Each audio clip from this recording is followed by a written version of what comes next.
depending on how they did on the test. The worship of the God of Abraham. That was what was taught by these prophets. The Lord of the Arsh and Kursi. We're talking about the Lord of the worlds. Alhamdulillah Rabbil Alameen. We're talking about the Lord of the entire universe and beyond. The entire universe and beyond. You know, we live in this dunya and we are fascinated with this dunya which Allah subhanahu wa ta'ala indeed has created in a beautiful manner. We're fascinated. There are over billions of people which live on this dunya at this moment in time.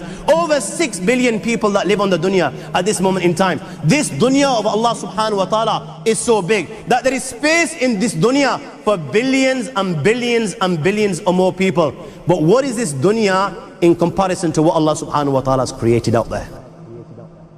This dunya is insignificant. This dunya is meaningless to Allah. It means nothing. It is worthless. So worthless, compare it with the sun. The sun is one star. You know more science than me. You'll be able to tell me better. Take this planet Earth and you place it inside the sun and you will be able to place 1.3 million Earths in the sun.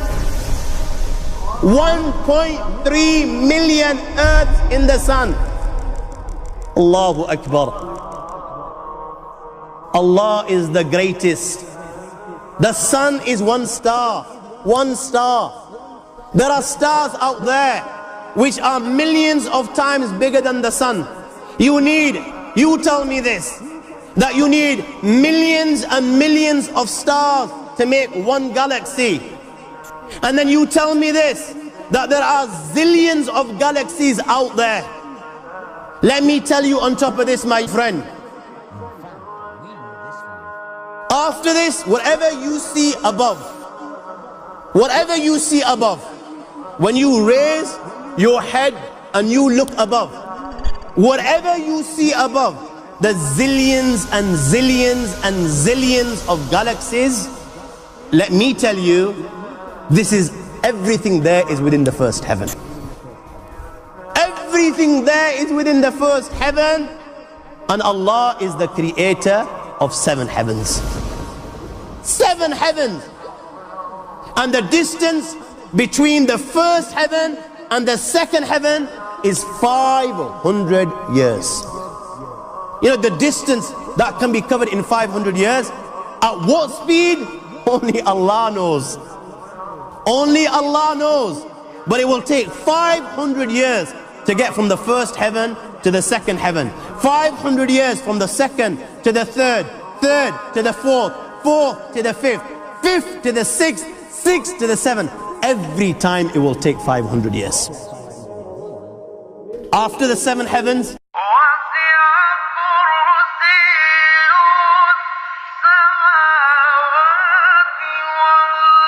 وَسِعَ كُرْسِيُّهُ السَّمَاوَاتِ وَالْأَرْضِ. You all read the Ayatul Kursi. You all know the Ayatul Kursi. After this you have the Kursi of Allah. You have the chair of Allah subhanahu wa ta'ala.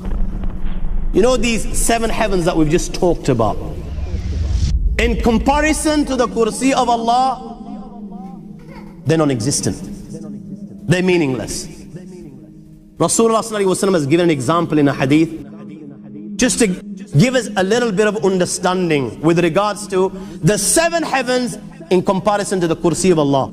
Take a ring from your finger, take it off, the small ring that you have, and place it, let's say, in a desert, the Sahara Desert. It's the biggest desert in the world. You know that ring that we take off from our fingers and place it in the Sahara Desert? What comparison is in between the ring and the Sahara Desert? Nothing. Nothing. The 7 heavens is the ring, and the Kursi of Allah is the Sahara Desert. After the Kursi of Allah, you have the Arsh of Allah. وَكَانَ أَرْشُهُ عَلَى الْمَاءِ. You have the Arsh of Allah. Again, Rasulullah has explained, so just so that we can understand. Take the ring, place it in the desert. This time, the ring is the Kursi and the Arsh is the desert. What is the Kursi in comparison to the Arsh of Allah? Nothing. Then you have angels which carry the arsh of Allah. Their heads are in the 7th heaven and their feet are in the lowest earth. My friends, then you have the Lord of the Arsh al-Kursi. لا تدركه الأبصار وهو يدرك الأبصار وهو اللطيف الخبير. He is beyond the size of Allah, who Allah is, what Allah is. The greatness of Allah is beyond the comprehension of my little mind.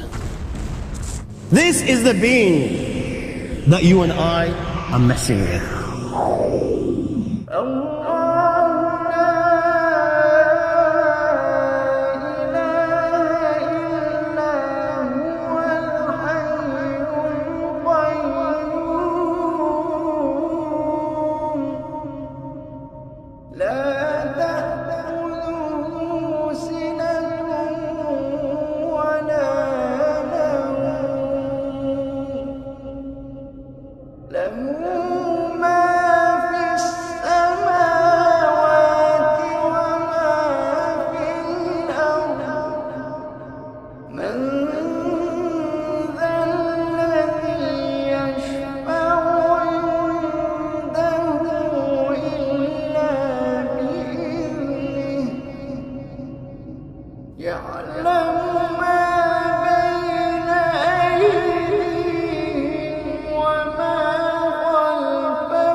وسع